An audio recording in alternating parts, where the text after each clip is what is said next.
ওয়ালাইকুম আসসালাম ভাইয়া। ভাই আমি মারুফ বলছিলাম দা নিউজ থেকে। আপনি তো আজকে পদত্যাগ করেছেন, আসলে মূলত পদত্যাগ করার কারণটা কি? মানে আজকে যে পদত্যাগ করলেন। আচ্ছা, পদত্যাগ হচ্ছে আমিও করছি, মাইন আহমেদও করছেন। আমরা হচ্ছে মূলত NPA, network for people's action নামে একটা প্ল্যাটফর্মের সাথে সংযুক্ত, আপনারা জানেন। তো নেটওয়ার্ক ফর পিপলস অ্যাকশনের যেই সেন্ট্রাল কমিটি, সেই সেন্ট্রাল কমিটির আমরা সদস্য।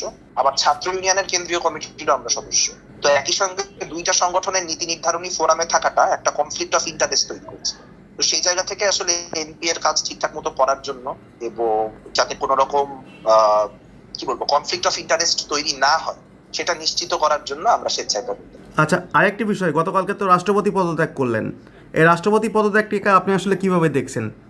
এখন তিনি যেহেতু আওয়ামী লীগের আমলে মনোনীত প্রার্থী এবং হচ্ছে আওয়ামী লীগের সাথেই তিনি ছিলেন দীর্ঘদিন, তো একটা সাংগঠনিক অচল অবস্থা কাটানোর জন্য তাকে হচ্ছে ভাবে করে রাখা হয়েছিল। তো আমার কাছে মনে হয় সেই সাংগঠনিক অচল অবস্থা যেহেতু কেটে গেছে এবং আসলে তিনি তো আসলে অভ্যুত্থানের তিনি তো আওয়ামী লীগের মনোনীত রাষ্ট্রপ্রধান, তো সেই জায়গা থেকে আসলে তার পরিবর্তন হওয়াটাই কাঙ্ক্ষিত ছিল। তো সেই জায়গা থেকে আসলে এটা আর পরেও হইতে পারতো বা আরো আগেও হইতে পারতো, কিন্তু আমি আসলে এটাকে খুব একটা সংকটের জায়গা হিসেবে দেখতেছি না। আমার মনে হয় যে নতুন করে একজন রাষ্ট্রপতি আসাটাই সকল দিকের জন্য বা সকল রাজনৈতিক প্রেক্ষাপট মিলায় ভালো হবে।